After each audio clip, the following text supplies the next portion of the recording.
오늘 말씀은 일곱 번째 나팔에 대한 그러한 말씀입니다.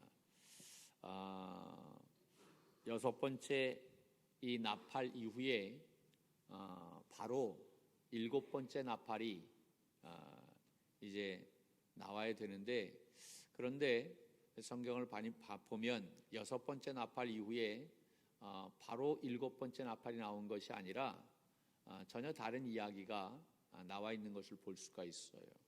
그것이 이제 10장 1절에서부터 11장 이 13절까지의 말씀인데, 그 내용은 우리가 지난주에 말씀을 나누었던 것처럼 두 가지의 내용입니다. 하나는 천사가 두루마기를 가지고 갖다 먹어라 라고 얘기해서 먹었더니 입에는 단데 배에는 쓰다라고 하는 내용과, 이것이 10장의 말씀이고, 그리고 11장의 말씀은 두 증인에 대한 말씀입니다. 두 증인이 사명을 감당하는데 그가 사명을 다 감당하게 되어질 때에 저 무적에게서부터 사탄이 올라와서 이들과 싸우게 되죠. 이 싸우는데 누가 이기느냐? 사탄이 이기게 되죠. 그래서 이 두 증인이 죽게 됩니다. 근데 죽음으로 끝나는 것이 아니라 3일 반 만에 부활하게 되고, 그리고 승천하는 그러한 말씀의 내용이 우리 지난주에 나누었던 이제 말씀입니다. 그것이 이제 11장 1절에서부터 13절까지의 말씀입니다. 이 내용은 여섯 번째 나팔의 내용하고는 상관이 없는 그러한 별다른 그러한 내용입니다. 왜 이런 말씀이 이루어졌을까? 왜 이 말씀을 이렇게 여섯 번째 나팔 다음에 바로 일곱 번째 나팔 내용이 나와야 되는데 이 내용이 왜 삽입이 되어졌나?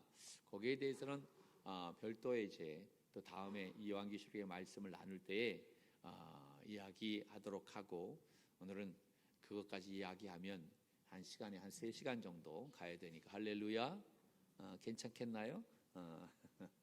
오늘은 바로 일곱 번째 나팔에 대한 말씀을 나누는데, 오늘 15절의 말씀입니다. 그런데 15절서부터의 말씀이 이제 일곱 번째 나팔 재앙에 대한 말씀인데 14절의 말씀을 놓쳐서는 안 됩니다. 14절의 말씀을 뭐라고 얘기하고 있느냐면 이렇게 얘기하고 있어요. 같이 한번 볼까요? 14절의 말씀 시작. 둘째 화는 지나갔으니 보라 셋째 화가 속히 이르도다. 아멘. 여기 둘째 화가 지나갔다 그렇게 얘기했어요. 둘째 화는 무엇을 얘기하냐면 여섯 번째 나팔 재앙을 이야기하겠죠. 그리고 이제 세 번째 화는 무엇을 얘기하냐면 일곱 번째 나팔에 대한 재앙을 말하고 있는 거예요. 우리가 이 성경을 쭉 우리가 이제 말씀을 나누었듯이 8장 말씀에 보면 나팔 재앙이 나오는데 첫 번째, 두 번째, 세 번째, 네 번째까지 나팔 재앙이 나옵니다. 천사가 나팔을 불 때마다 뭐 엄청난 그런 감당할 수 없는 재앙들이 나오게 되죠. 네 번째 나팔까지 끝났어요. 그때 끝났는데 천사가 어쩌냐, 이 네 번째까지의 그 나팔이 우리가 감당할 수 없는 엄청난 그러한 이러한 재앙이 임하게 되어졌는데, 뭐 3분의 1, 이 3분의 1이 다 타버리고 없어지고 바다가 생물들이 다 죽고 3분의 1들이 다 나팔이 불 때마다 이 재앙이 임하는 모습을 보게 되어져요. 네 번째 나팔까지. 그 네 번째 나팔이 끝난 다음에 아직도 세 개의 나팔이 남아 있는데, 그러면서 화로다라고 이야기합니다. 왜 아직도 세 개의 나팔이 남아? 이 세 개의 나팔은 지금 당했던 것보다 더 센 그러한 재앙들이 임한다라고 하는 이야기지요. 그러니까 화로다라고 이야기했을 때 첫 번째 화는 바로 다섯 번째 나팔을 이야기하는 거죠. 그 다섯 번째 나팔이 불리게 되어졌을 때 어떤 일이 일어나게 되어집니까? 황충이 나오고, 그 다음에 전갈이 나오고, 전갈에 그 독침에 찔리게 되고, 그런데 얼마나 고통스러운지 여러분 전갈에 한번 물려봤어요? 우리는 그래서 그걸 잘 모를 거예요. 우리 박 장로님은 옛날에 어렸을 때 그 뱀에 물려본 적이 있으셨다고 그러는데 뭐 한번 뱀에 물리면 뭐 금방 그냥 독이 퍼지게 되지 않습니까? 그 무시무시한 것이죠. 전갈은 그거보다 더 세잖아요. 그런데 그 일이 일어나게 되었을 때 너무 고통스러워서 아싸리 죽는 게 더 낫다. 그래서 죽여달라. 죽고 싶은데 그런데 더 비참한 것이 바로 뭐냐? 죽지 못하는 거예요. 너무 고통스러운데 고통스러워서 아싸리 죽는 게 낫다 생각했는데 그런데 죽지도 못하는 거예요. 이게 더 비참한 거예요. 이것이 얼마나 정말 큰 이 재앙인지. 이게 5번째 나팔 재앙인 거예요. 6번째 재앙이 더 셉니다. 그것이 바로 뭐냐면 연기가 나오고 또 불이 나오고 또 유황불이 떨어지고 그래서 3분의 1의 사람들이 다 죽어버려요. 우리는 뭐 놀라지도 않아요. 웬만해서는 뭐 스케일이 커서 할렐루야. 그것이 6번째 재앙인 거예요. 이 6번째 나팔 재앙으로 말미암아 뭐 말할 수 없지요.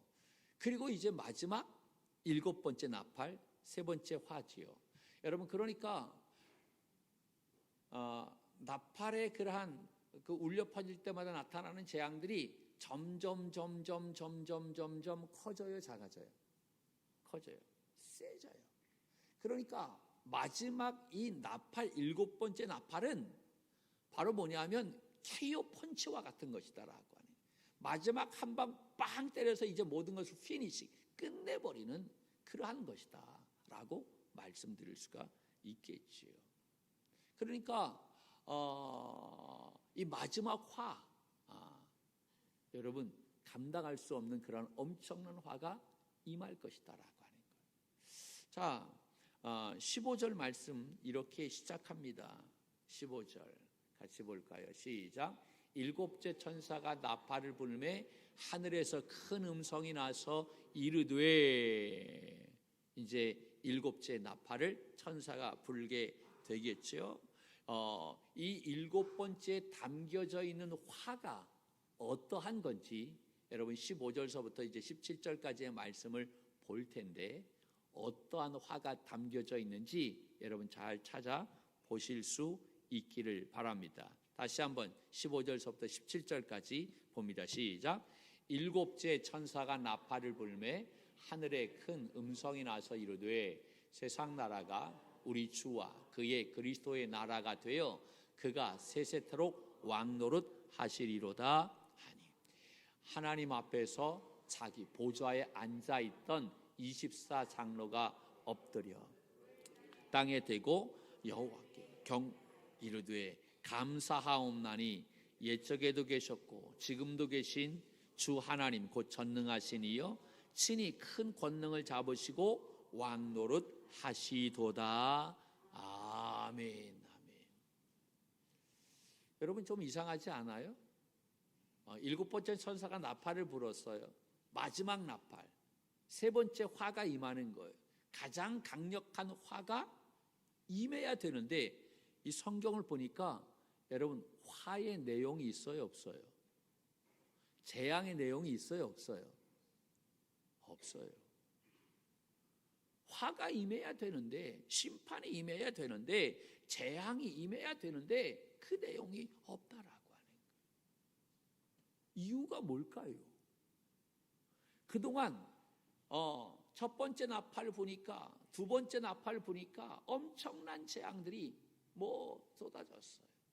더 이게 이 음악을 공부하다 보면 이게 점점 크게 하는 거 있잖아요. 이와 같은 나팔이 불 때마다 더 센 그러한 재앙들이 임해요.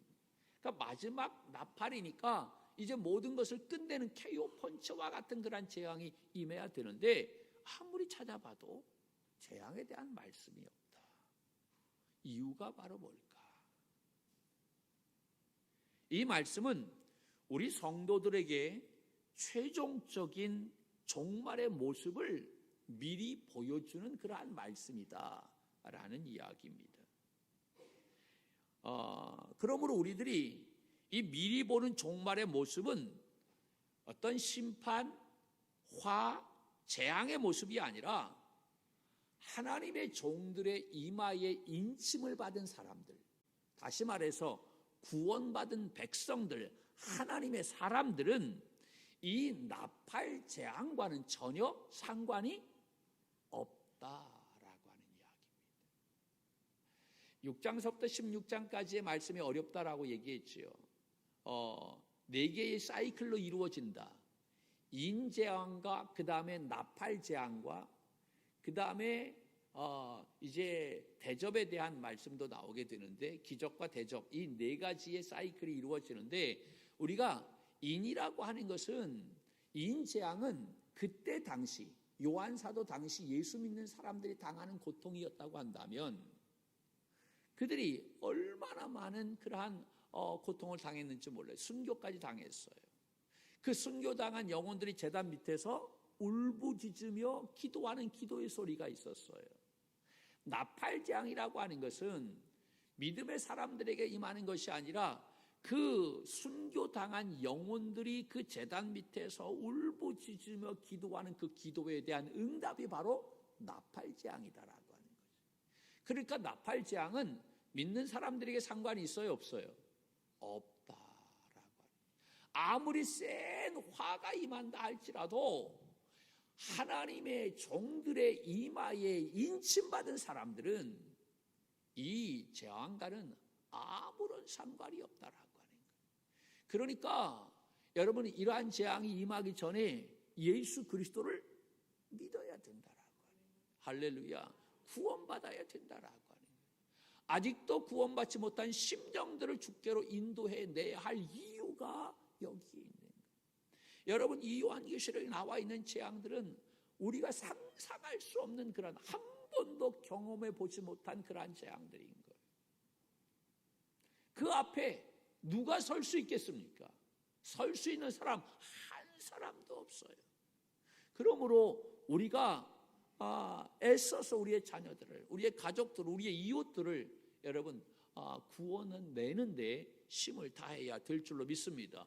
왜냐하면 구원받은 백성들이 되어야 이 재앙을 피할 수 있기 때문인 줄로 믿습니다. 예수 그리스도를 믿는 사람들에게는 이 나팔 재앙에 여러분 상관이 없어요. 이 화는 전부 하나님을 대적하는 무리들, 땅에 속한 자들, 다시 말해서 그리스도의 생명 밖에 있는 사람들에게 임하는 화다라고 하는 이야기인 것입니다. 여러분, 예수님의 공생의 기간 동안 여러 가지 많은 일들을 하셨어요. 그 중에서 우리가 이 변화산 사건에 대한 말씀이 있는데, 마태복음도 나오고 마가복음도 나오고 누가복음에도 나와요. 마태복음 17장 말씀에 보면 잘 나와 있는데, 그 변화산에 예수님께서 베드로, 야고보, 요한 세 제자만 데리고 갔어요. 갔는데 예수님이 기도하는 중에 성령의 충만한 가운데 영광 중에 예수님의 모습이 기가 막히게 아름답게 변형이 되어졌어요. 그래서 하늘로 올라가셔서 누구와 대화를 하고 있느냐 하면 모세와 엘리야하고 대화하고 있는 장면이 나와요. 여러분, 11장에 나와 있는 두 증인이 나오는데 그 두 증인이 모세와 엘리야의 이야기잖아요. 그렇죠? 근데 그것이 또 누구의 얘기냐면 예수님의 얘기였다라고 하는. 그런데 그 변화산 사건에서 예수님이 변화되어서 하늘에 올라가셔서 누구하고 대화하느냐? 이 모세와 엘리야하고 대화하는 모습을 보게 되어져요. 그 모습을 베드로, 야고보, 요한이 바라보고 너무나 신비해서, 너무나 아름다워서, 너무나 감격에 넘쳐서 그들이 말로 표현할 수 없었다는 거예요. 그래서 너무 좋아서 그때 베드로가 그 주님에게, 예수님에게 뭐라고 얘기하냐면, 주여 여기가 좋사오니. 여기가 너무 좋다라고 하는 거예요. 지금 산 밑에서는 여러 가지 많은 문제들이 있어요. 이루 말할 수 없는 엄청난 많은 문제들이 있는데, 그런데 이 베드로는 그 모습이 너무 좋아한 거야.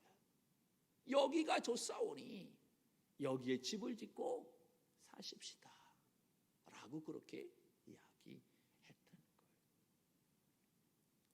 여러분, 이 모습은, 그 변화산 산상에서의 모습은 바로 요한계시록 4장 5장에 나와 있는 천상에서 24장로와 네 생물과 천구 천사들이 그 보좌에 앉으신 하나님 앞에 온 마음을 다해 경배하는 모습, 할렐루야, 그 모습을 이 제자들이 그 변화산에서 지금 보고 있는 것이다라고 하네요. 이 모습은 주님이 재림하실 때 이 종말에 완성될 모습을 미리 보고 있는 거예요.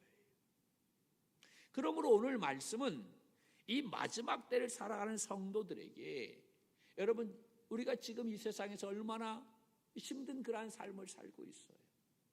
어떤 분들은 죽을 것 같은 그런 마음을 가지고 그렇게 정말 말로 표현할 수 없지요. 그렇게 하루하루를 지내는 분들이 굉장히 많이 있을 거예요. 믿음을 가지고 있다고 하지만 지치기도 하고 힘겨울 때도 있고 외롭기도 하고 억울하고 절망의 한숨 소리가 가득한 그러한 나날을 보내는 그러한 분들이 있어요. 그러한 사람들에게, 그러한 믿음의 사람들에게 이 말씀을 보여주시면서, 야, 이것이 끝이 아니야. 하나님의 나라의 소망을 바라보아. 할렐루야. 이 말씀을 바라보고 이 말씀을 붙들고 지금 당하는 여러 가지 많은 고난을 이겨내라 라고 하는 말씀으로 보여주시는 거예요. 여러분, 우리가 지금 힘들지만 지금 내가 기도하다가 그 하나님의 영광을 본다면 어떨까요? 모든 고난이요 눈 녹듯이 다 사라지는 것 아니에요. 할렐루야. 이게 우리의 모습 아닌가요? 여러분, 부모들이 그러잖아요. 자녀 키우는 게 쉬워요, 어려워요? 어렵지요. 어려워요. 이게 어려워요. 만만치가 않아요.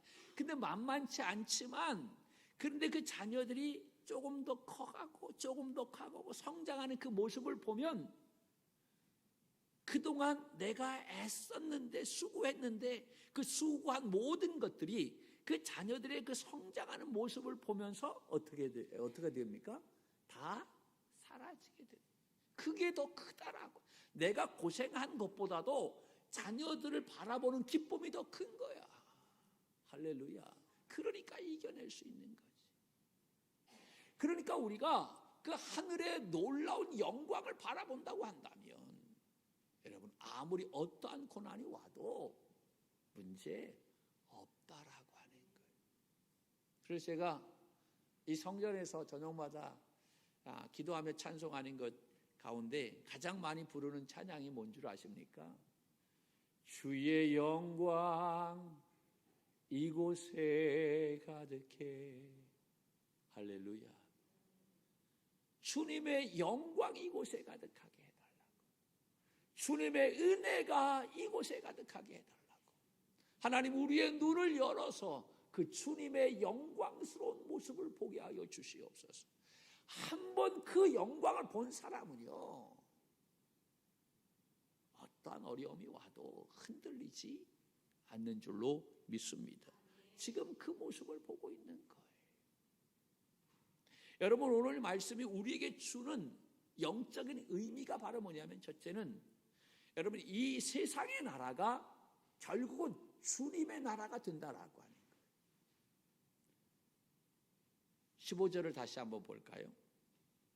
15절을 다시 봅니다. 시작. 일곱째 천사가 나팔을 불매 하늘에서 큰 음성이 나서 이르되, 여기 시작.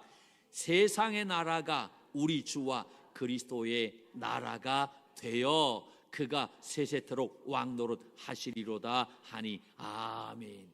세상의 나라가 어떠한 나라가 된다고요? 우리 주와 그의 그리스도의 나라가 된다. 할렐루야. 세상의 나라가 그리스도의 나라가 된다는 거예요. 여러분, 여기서 말하는 이 세상의 나라는 어떠한 나라입니까? 어두움의 권세 잡은 자들이 주관하는 그러한 나라. 반칙이 이루 말할 수 없이 많이 일어나고 거짓이 난무하고, 우리는 세상적인 이야기하죠. 정의를 외치고 논리를 외치고 이야기하지만, 그러나 세상적인 모든 이론과 논리와 가치가 굉장한 것 같지만, 그런데 가만히 보면 불공평하기가 이루 말할 데가 없어요. 정의를 외치지만 정의로운 것이 있나요? 없어요. 몇 번 얘기했지만 저도 학교 다닐 때 데모를 많이 했어요.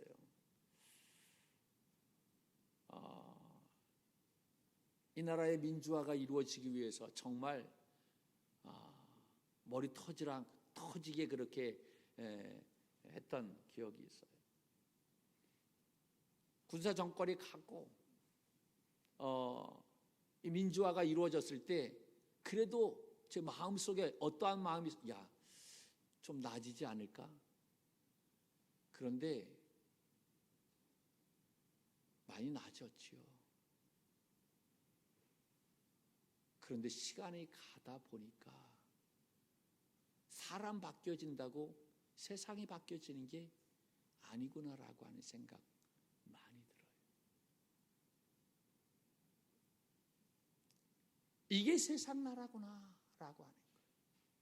권력에 한번 맛을 보게 되면 거기에서 헤어나지 못하는 것이 우리의 모습 아닌가. 여러분, 우리가 요한계시록 9장 말씀에서 살펴보았듯이 제단 아래에는 아직도 아우성치는 한 맺힌 성도들의 응답받지 못한 기도가 있는 것을 볼 수가 있어요. 이러한 세상의 논리와 가치의 기준에 견주어서 믿음의 사람들이 손해보고 바보 취급당하고 불이익당하는 그러한 모습이 얼마나 많은지, 그래서 우리가 혼란스러울 때가 굉장히 많아요. 어떤 때는 하나님이 살아계신가? 근본적인 회의가 들 때도 있어요. 그러나 이 땅에 두 발을 딛고 살아가는 우리 그리스도인들은 우리가 이 세상에서 표면적으로 보이는 것이 전부가 아니다라고 하는 사실을 깨달아야 될 줄로 믿습니다. 이 세상의 어떠한 현상, 혼란, 분열 뒤에는 그 뒤에 어두움의 권세 잡은 자의 세력이 있다라고 하는 사실을 깨달아야 됩니다. 여러분, 예수님이 대구원의 역사를 시작할 때에도 제일 먼저 시비를 건 존재가 바로 누구입니까? 마귀였어요. 마태복음 4장 말씀에 보면 예수님이 성령에 이끌려 광야에서 40일 동안 금식하며 기도하셨어요. 그런 다음에 제일 먼저 오게 된 것이 바로 뭐냐? 마귀의 시험이었다라는 이야기. 그러므로 우리가 깨달아야 하는 것은 우리가 보는 세계가 전부가 아니다라고 하는 거지요. 그 이면에 영적인 전선이 형성되어 있다. 거기에서 치열한 전쟁이 지금 벌어지고 있는 거예요. 그것이 이 세상에서만 이루어집니까? 여러분, 우리의 마음 속에서도 치열한 영적 전쟁이 벌어지고 있는 거예요. 얼마나 무섭게 영적 전쟁이 일어나는지 몰라요. 이것이 주의 나라와 세상 나라의 싸움인 것입니다. 신앙생활은 쉽게 얘기한다면 어느 나라에 서느냐라고 하는 거예요. 내가 세상 나라에 서느냐 아니면 주님의 나라에 서느냐라고 하는 것이지.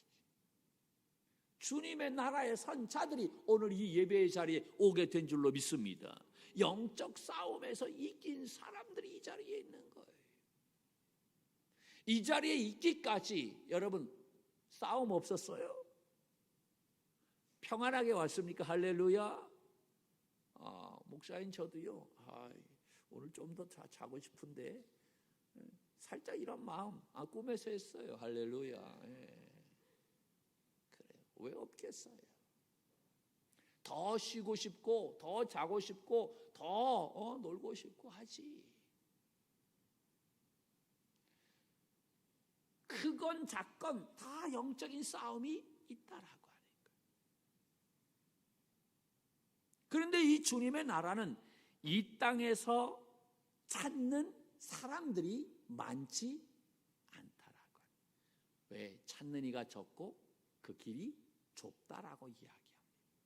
그러나 세상 나라는 많은 사람들이 찾아요. 모든 것이 다 그럴싸하고, 그리고 세상의 상식과 정의와 이론과 논리가 괜찮은 것 같아요. 그래서 거기를 굉장히 많이 다 따릅니다. 그러나 나중에 뚜껑을 열어보면 결과는 그 반대다라고 하는 사실을 알아야 합니다.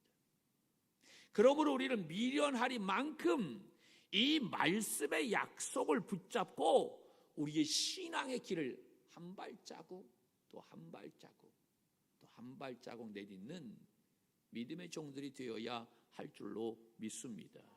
할렐루야. 결국은 이 세상의 나라가 어떠한 나라로 바뀌게 될 것이다?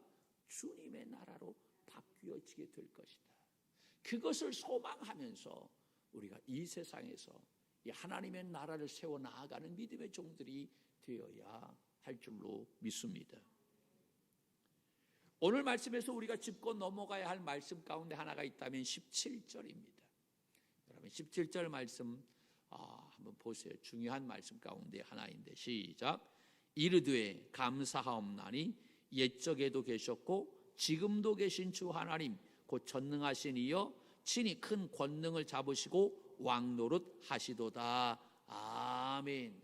자, 요한계시록을 읽은 분들은 이 말씀을 보면 좀 허전한 것이 있어야만 됩니다. 뭔가 허전하다라고 생각하지 않나요? 여러분, 시제가 빠졌죠. 어떠한 시제가 빠졌습니까? 시제가 뭔지를 또 할렐루야. 네. 여기에 보면 과거 있어요. 현재 있어요. 근데 무엇이 없어요? 미래가 없어요. 원래 요한계시록에서 이 말씀의 원형은 4장 8절에 있는 말씀입니다. 4장 8절의 말씀을 보면 이렇게 나와 있어요. 나와 있는데 같이 볼까요? 시작. 내 생물은 각기 6날개를 가졌고 그 안과 주위에는 눈물이 가득하더라. 그들이 밤낮 쉬지 않고 이르기를 거룩하다 거룩하다 거룩하다 주 하나님 곧 전능하신 이여. 그 다음에 중요합니다. 자, 첫 번째 어디에? 전에도 계셨고 또 이제도 계시고 또 장차 오실 이시라 하고. 여기에 보면 시제가 3개가 다 있죠. 전에 과거 있고 이제 현재가 있고 장차 오실 이 미래에 대한 이야기 있어요. 이 4장 8절이 원형입니다. 이것을 잘 기억해야만 됩니다. 그런데 그 말씀을 가지고 이 말씀을 대입하면 옛적에 계셨고 지금도 계신데 그런데 미래에 대한 이야기는 없어. 과거 현재는 있는데 미래에 대한 이야기는 빠졌다. 이유가 뭘까요? 여러분 이 요한계시록 11장의 말씀은 이미 미래가 실현됐기 때문에 미래가 있을 필요가 없다라고. 예수님의 재림이 이루어진 상태이기 때문에. 그래서 모든 것을 다 심판하고 계시는 거예요. 예수님이 왕노릇 하시는 거예요. 할렐루야. 그때 땅에 속한 자들에게는 감당하지 못하는 엄청난 화가 임하게 되겠지만 하나님의 자녀들에게는 영원한 생명이 주어지는 줄로 믿습니다. 할렐루야. 그래서 18절 말씀에 이렇게 이야기합니다. 18절 말씀 보겠습니다. 시작. 이방들이 분노하며 주의 진노가 내려 죽은 자를 심판하시며 종 선지자들과 성도들과 또 작은 자든지 큰 자든지 주의 이름을 경외하는 자들에게 상 주시며 또 땅을 망하게 하는 자들을 멸망시킬 때로소이다 하더라. 아멘, 아멘, 할렐루야. 재림하신 예수님이 오셔서 다 심판하시고 그리고 끝까지 주님의 이름을 경외하는 자들에게 무엇을 주신다고요? 상 주신다. 그러므로 여기에 있는 저와 여러분이 여러분 그때 이 놀라운 이 상을 받게 될 줄로 믿습니다. 여기에 보면 종, 선지자들과 성도들과 작은 자들과 큰 자든지, 나 작은데 여러분 상관없어요. 예수 그리스도를 믿는 사람들은 다 그 주님으로부터 귀한 상을 받게 될 줄로 믿습니다. 할렐루야. 그러므로 우리가 아무리 힘들고 어려워도 이 말씀을 붙잡고 믿음으로 나아가는 삶이 되어야 한다라고 하는 사실입니다. 할렐루야. 두 번째 주시는 교훈은 하늘을 여는 자들이 되자라고 하는, 하늘을 여는 자. 이 세상 나라는 결국 어떤 나라가 된다? 주님의 나라가 된다. 여러분, 우리의 가정도 주님의 나라가 되는 줄로 믿습니다. 이미 우리는 여러분 저 미래 것을 땡겨서 우리의 가정이 주님의 나라를 만들어가는 거예요. 할렐루야. 주님이 오셨을 때 주님의 나라가 되어지는 건 당연하지만 여러분, 우리는 미리 그 땡겨서 지금서부터 주님의 나라를 맛보며 살아가는 삶이 되어야 하는 거예요.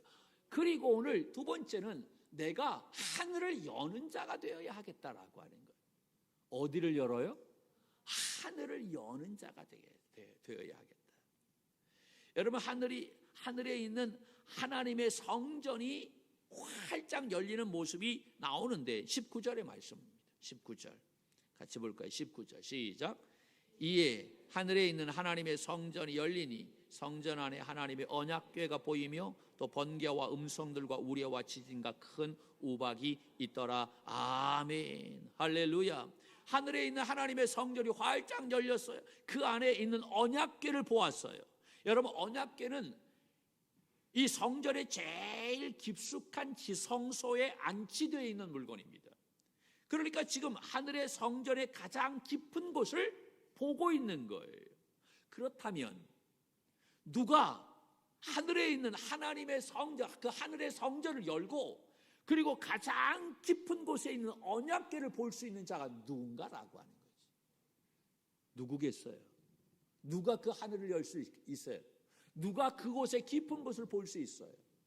바로 하나님을 경배하는 자, 하나님을 예배하는 자인 줄로 믿습니다. 할렐루야. 그러니까 우리가 하나님 앞에 나와서 예배 드리는 것, 이것이 얼마나 귀한 일인지 몰라요. 우리가 살아계신 하나님 앞에 예배 드리며 영광 돌리는 것은 하늘에 있는 하나님의 성전을 열어서 그 성전의 가장 깊은 곳까지 바라보는 것임을 믿으시기를 바랍니다. 여러분, 그곳에 좌정하여 계신 하나님의 얼굴을 본다? 그 하나님의 얼굴을 본 사람은요, 그 인생이 달라질 수밖에 없어요.